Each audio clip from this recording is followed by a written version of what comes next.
میرے دوستو، میں آخر میں ایک بات آپ کی خدمت میں بطور وضاحت پیش کرنے لگا ہوں۔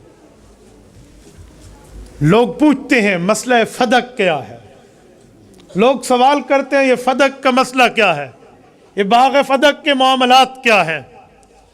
آج اللہ آپ کو مدینہ منورہ لے جائے، اللہ آپ کی برکت سے ہمیں بھی لے جائے، آپ مدینہ منورہ سے تبوک روڈ پہ سفر کیجئے، 180 کلومیٹر بعد آپ کو ایک سٹی ملے گا جس سٹی کا نام خیبر ہے۔ خیبر میں 2 وہاں شہر بستے ہیں، ایک کو خیبر قدیم کہتے ہیں، ایک کو خیبر جدید کہتے ہیں۔ میں اپنی آنکھوں سے دونوں شہروں کو کئی بار الحمدللہ زیارت کر کے آیا ہوں۔ خیبر جدید وہ ہے جو آج کا شہر وہاں آباد اور بسا ہوا ہے۔ خیبر قدیم وہ ہے جہاں شیر خدا علی المرتضیٰ رضی اللہ عنہ نے مرہب کی آنکھوں میں آنکھیں ڈال کے کہا تھا، اوہ مرہب 1000 انسانوں سے تنہا لڑنے کا دعویٰ رکھنے والا تو ہوگا، لیکن میں ابھی بچہ تھا۔ میری ماں فاطمہ بنت اسد رضی اللہ عنہا نے اپنی گود میں مجھے دودھ پلاتے ہوئے کہا تھا کہ اے علی، تو علی بعد میں ہوگا، حیدر پہلے ہوگا۔ ماں نے مجھے حیدر بمانا شیر اپنی گود میں کہا تھا، انا الذی سمتنی امی حیدرا کلیس غابات کریہ المنظرا، میں حیدر ہوں، مرحب سوچ کے مجھ پہ وار کرنا، میں آپ کے منظر کو بھیانک میں بدل دوں گا۔ یہ وہ خیبر شہر ہے جہاں علی المرتضیٰ نے مرحب سے آنکھوں سے آنکھیں ملا کر، آنکھوں سے آنکھیں چار کر کے چیلنج کیا تھا، اور مرحب نے وار کیا تو تلوار ٹوٹ گئی، وہ حواس باختہ ہوا، اپنی ہتھا ہو گیا۔ علی المرتضیٰ نے ہاتھ پیچھے رکھ کے کہا، جا اپنے خادم سے تلوار لے لے، کہیں کوئی یہ نہ کہے علی نے ہتھوں پر ہاتھ اٹھایا کرتا تھا۔ پھر سیدنا علی المرتضیٰ کے اوپر اس کا دوسرا وار بھی کارگر نہ ہوا، اور یہاں سے ذوالفقار اٹھی ہے، لا سیف الا ذوالفقار ولا فتح الا علی، یہاں سے تلوار اٹھی ہے اور مرحب 2 ٹکڑوں میں بدل گیا ہے، 2 لخت کر دیا ہے۔ وہ خیبر اور کیا خیبر، خیبر فتح ہوا، قلعہ فتح ہو گیا اس جگہ پہ۔ اس کے ساتھ کچھ اور بھی زمینیں تھیں جو بغیر جنگ کے فتح ہوئی، اسے کہتے ہیں مال فے۔ ان مال فے میں بغیر جنگ کے فتح ہونے والوں میں فما اوجفتم علیہ، جسے قرآن کہتے ہیں بغیر جنگ کے ملا، ان میں ایک زمین کا نام فدق ہے۔ جب میں لوگوں سے باتیں سنتا تھا کہ نعوذ باللہ صدیق فتح غصب کر گیا، تو میں سمجھتا تھا 11 لاکھ مربع میل کا حکمران ابو بکر صدیق نے کوئی سینکڑوں ایکڑ اراضی کھا لی ہوگی۔ یار اپنی شایان شان کے مطابق کوئی ہاتھ مارتا ہے نا، اگر بات یہ ہوتی تو ہماری حیرت کی انتہا رہ گئی۔ وہ باغ فدق یہ آپ کے صحن سے چھوٹا ہے، اس میں 13 کھجور کے درخت ہیں، کل 13۔ یار الزام لگانا تھا تو کوئی بڑا الزام لگاتے، یہی الزام آپ کو ملا ہے، یہی کھوٹا سکہ جو ابو بکر صدیق پہ استعمال کرنے چلے، فدق کھا گیا۔ اب میں ذرا آپ کو سمجھاؤں وہ پس منظر ہے کیا۔ رسول اقدس صلی اللہ علیہ وسلم ان 13 کھجوروں کو کیا کرتے، اہل بیت میں تقسیم فرما دیتے۔ رسول اقدس صلی اللہ علیہ وسلم اس دنیا سے تشریف لے گئے، سیدنا ابو بکر صدیق کو خلیفہ بلا فصل صحابہ نے مانا، تمام صحابہ، حضرت عمر، حضرت عثمان، حضرت علی، تمام اہل بیت رضی اللہ عنہم ابو بکر صدیق کی بیعت کرتے ہیں، خلیفہ بلا فصل مانا گیا۔ ابو بکر مسجد نبوی کے امام اور خطیب مقرر، جانشین پیغمبر مقرر۔ سیدہ فاطمہ خاتون جنت رضی اللہ تعالی عنہا کے دل اقدس میں ایک بات آئی کہ میرے ابو جان جو زمینیں چھوڑ کے گئے ہیں وہ میراث میں مجھے ہی ملیں گی، کیونکہ میرے سارے بھائی فوت ہو گئی، میری 3 بہنیں فوت ہو گئیں، اب میں رسول اللہ کی اولاد میں ہی ہوں، تو اولاد والا حصہ تو مجھے ہی ملے گا۔ یہ حضرت اماں جان رضی اللہ عنہا کے ذہن مبارک میں خیال آیا۔ سیدنا ابو بکر صدیق تک یہ بات لکھ کے بھجوائی گئی، ارسلت الیہ، حضرت عائشہ کی روایت ہے، یہ بھجوائی گئی۔ سیدنا ابو بکر صدیق نے بات سنی، اسی اثناء میں ایک بات اور بھی چلی، ازواج مطہرات بیویوں اور رسول اللہ کی بیویوں کے دل میں خیال آیا، اولاد ہو خامن سے اور میراث بنے تو بیوی کو 8واں حصہ، اولاد نہ ہو تو 4تھا حصہ ملتا ہے، ہمیں بھی اپنا حصہ وصول کرنا چاہیے. انہوں نے حضرت عثمان کو بڑا بنایا. ابو داؤد میں رضی اللہ عنہ آپ جائیں اور ابو بکر صدیق سے ہمارے لیے بھی میراث کا مطالبہ کیجئے. یہ میراثوں کے مطالبے ابو بکر تک پہنچے ہیں. سیدنا ابو بکر صدیق نے جو جواب دیا ہے وہ سب کو دیا ہے. آپ وہ جواب کسی کتاب سے اٹھا لیں، آپ کی مرضی. احتجاج طبرسی میں امام احمد طبرسی لکھتے ہیں، حق الیقین میں ملا باقر مجلسی لکھتے ہیں، اور ہماری کتب میں الطبقات الکبریٰ امام ابن سعد لکھتے ہیں طبقات کبریٰ میں، المتوفہ 230 ہجری، جو امام بخاری سے بھی 26 سال پہلے دنیا سے رخصت ہوئے ہیں، وہ لکھتے ہیں. اسی طرح سنن کبریٰ بہقی میں امام ابو الحسین بہقی لکھتے ہیں. یہ تمام دونوں اطراف سے متفق علیہ کتابیں ہیں، یہ سب لکھتی ہیں. ابو بکر صدیق فرمانے لگے، لخت جگر پیغمبر بیٹی فاطمہ خاتون جنت، اگر جائیداد چاہیے ابو بکر کی ساری جائیداد آپ کے قدموں پہ نثار ہے. نہیں ابو بکر مجھے جائیداد نہیں چاہیے، میں تو اپنے والد کا حصہ بطور برکت لینا چاہتی ہوں. بیٹی فاطمہ جس پیغمبر کی میراث کی بات آپ کر رہی ہیں، یقیناً آپ کے شاید علم میں نہ ہو کہ آپ ہی کے والد محترم نے فیصلہ فرمایا تھا. یہ فیصلہ کیا تھا؟ نحن معاشر الانبیاء لا نورث ولا نورث ما ترکناہ صدقہ. لوگوں، انبیاء اور امت کا معاملہ جدا ہے. جب امتی فوت ہو تو قرآن کہتا ہے یوصیکم اللہ فی اولادکم للذکر مثل حظ الانثیین، میراث بن کے ورثاء کے پاس چلا جائے گی. لیکن جب نبی فوت ہوتا ہے ما ترکناہ صدقہ، میراث جائیداد نہیں بنتی، وہ تمام زمین امت پر صدقہ ہو جاتی ہے. ابو بکر صدیق فرماتے ہیں بیٹی لخت جگر فاطمہ الزہرا، یاد رکھنا یہ آپ کے ابو کا فرمان اور فیصلہ ہے. یہ فیصلہ آپ اپنے خاوند علی المرتضی سے پوچھئے، رسول اللہ کے چچا سیدنا عباس بن عبد المطلب رضی اللہ عنہ سے پوچھئے، سوال کیجئے کیا پیغمبر کا فیصلہ یہ نہیں تھا؟ حضور نے خود میراث اپنی نہیں رکھی، اور جو رکھا ہے وہ وہی ہے. ھذا ما قضى محمد الرسول اللہ صلی اللہ علیہ وسلم واقضی بما قضى النبی صلی اللہ علیہ وسلم. وہ وہی ہے جو فیصلہ حضور کا تھا اہل بیت پہ تقسیم ہوتا، وہی فیصلہ میں برقرار رکھنا چاہتا ہوں تاکہ حضور کا فیصلہ وہی برقرار رہے. نہ مداخلت فیصلے میں آپ کریں، نہ مداخلت فیصلے میں کروں. آپ بتائیں کیا چاہتی ہیں؟ حضرت فاطمہ رضی اللہ عنہا فرماتی ہیں طبقات الکبریٰ میں، اما انت سمعت رسول اللہ صلی اللہ علیہ وسلم فانت، ابو بکر جو آپ نے رسول اللہ سے فیصلہ سنا ہے اسی فیصلے پہ عمل کیجئے.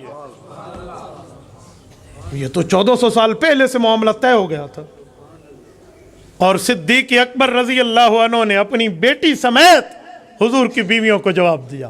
عمر فاروق کی بیٹی سمیت حضور پاک کی بیویوں کو جواب دیا. ام المؤمنین حضرت حفصہ اور ام المؤمنین سیدہ عائشہ رضی اللہ عنہما، ان سمیت جواب دیا کہ پیغمبر کی بیویوں میں میراث کہاں جائے گی جب بیٹیوں بیٹوں تک نہیں ہے؟ کہاں جائے گی؟ آپ کا حصہ بھی نہیں ہے.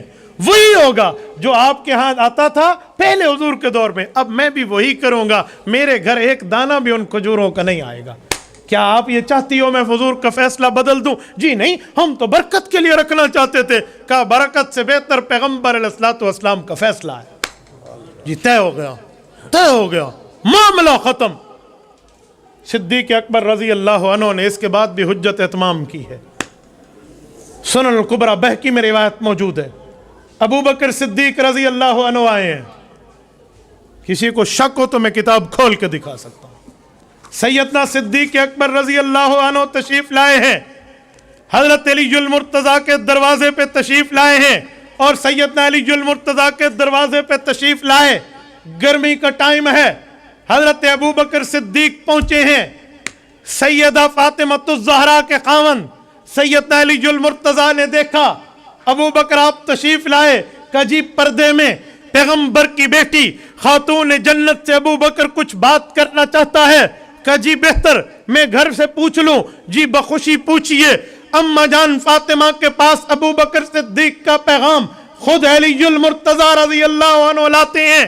حضرت اماں جان فرماتی ہیں انت تحبہ فاذنت، جو آپ پسند فرمائیں تو میں بھی پسند کر کے اجازت دے رہی۔ فرمایا جی جی میں بھی یہی چاہتا ہوں، اسے اندر آنے دیا جائے۔ حضرت اماں جان فاطمہ کے پاس ابو بکر صدیق آتے ہیں۔ میرے دوستو طبقات الکبریٰ یہ البدایہ والنہایہ اٹھائیے، جلد نمبر 6 میں حضرت فاطمۃ الزہرا رضی اللہ تعالی عنہا کے پاس ابو بکر صدیق رضی اللہ عنہ تشریف لائے ہیں، اور تشریف لا کر ابو بکر صدیق نے ایک جملہ کہا ہے۔ یہ جملہ کہہ کے ابو بکر صدیق ایک بات عرض کرتے ہیں۔ ڈی ای خان کے دوستو وہ میں بات آپ کی خدمت میں رکھتا ہوں تاکہ آپ صدیق اکبر کی قربانی کا اندازہ لگائیں، صدیق اکبر کی لجاجت کا اندازہ لگائیں۔ صدیق اکبر رضی اللہ عنہ فرماتے ہیں، توجہ رکھنا، کہ اے اماں جان، اے میری بیٹی فاطمہ، واللہ ما ترکت الدار والمال والاہل والعشیرۃ الا ابتغاء مرضات اللہ ومرضات رسول اللہ ومرضاتکم اہل البیت۔ خدا کی قسم ابو بکر آپ کا مال کھانے والا نہیں ہے، میں نے تو پیغمبر کا فیصلہ برقرار رکھا ہے، اور میں ابو بکر کے بارے میں اگر آپ کو خوف ہو تو یاد رکھنا میں نے اپنا گھر چھوڑا تھا، آپ کے ابو کے گھر کے لیے اپنا مال قربان کیا تھا، آپ کے والد محترم پہ اپنے خاندان سے لڑا تھا، رسول اللہ کی عظمت پہ، تاکہ حضور راضی ہو، میرا اللہ راضی ہو، اہل بیت راضی ہو۔ اللہ کی قسم میں کھانے کے لیے نہیں کہہ رہا تھا، میں نے تو حکم پیغمبری سنایا۔ اما فاطمہ فرمانے لگی حتی ترزہا لقد رضیت، اور میں راضی ہوں۔ صدیق آپ کیوں سوری فرما رہے ہیں؟ حتی رضیت، حتی راضیت، یہ میں آج سے 1000 سال پہلے حدیث پاک کی کتاب 1000 سال پہلے کے لے کر آیا ہوں، امام بیہقی، اور یہی روایت امام ابن کثیر نے البدایہ والنہایہ میں متفق علیہ لکھی ہے، اور یہی روایت آپ کے احتجاج طبرسی میں احمد طبرسی لکھتا ہے، آپ کی حق الیقین میں ملا باقر مجلسی لکھتا ہے۔ بات تو طے ہے میرے بھائی، وہ بات بنی اور بات ختم ہو گئی۔ صدیق پھر بھی گھر چل کے گیا ہے۔ ایک بندہ مجھے کہنے لگا ابو بکر صدیق رضی اللہ عنہ سے اماں فاطمہ نے پھر بات نہیں کی تھی، تو میں نے کہا ٹھیک ہے نا، اس مسئلے میں بات نہیں کی تھی، فیصلہ سن لیا تھا، ابو کے فیصلے پر راضی ہو گئی تھی، باقی بات ابو بکر صدیق سے حضرت فاطمہ کیوں کرتی؟ وہ کوئی ان کی پردہ آپس میں کوئی نہیں تھا؟ کیسی بات کرتا ہے؟ کس بنیاد پہ بات کر رہا ہے؟ اس مسئلے پہ بات نہیں کی، عدالت سے فیصلہ، جس نبی کی میراث کے لیے گئی تھی وہ مسئلہ انہیں پتہ چل گیا میرے ابو کا فرمان ہے، راضی ہو گئی ہیں۔ جب اماں جان فاطمہ راضی ہو گئی، سیدنا علی المرتضیٰ راضی ہو گئے، پھر آپ کس بنیاد پر بات فرما رہے ہیں؟ پھر کس بنیاد پر؟ اور ایک جملہ میں اگلا البدایہ والنہایہ سے لاتا ہوں، سنیے ذرا۔ سیدنا امام زین العابدین کے بیٹے امام زید، یہ کون ہے؟ جو علی المرتضیٰ رضی اللہ عنہ کا پڑپوتا، حضرت حسین کا پوتا، زید بن علی بن حسین بن علی رضی اللہ عنہم۔ اللہ اکبر، اہل بیت کی مجلس سجی ہوئی ہے، مدینہ منورہ کا دربار ہے، امام زین العابدین کا فرزند زید بن علی بن حسین بیٹھے ہیں۔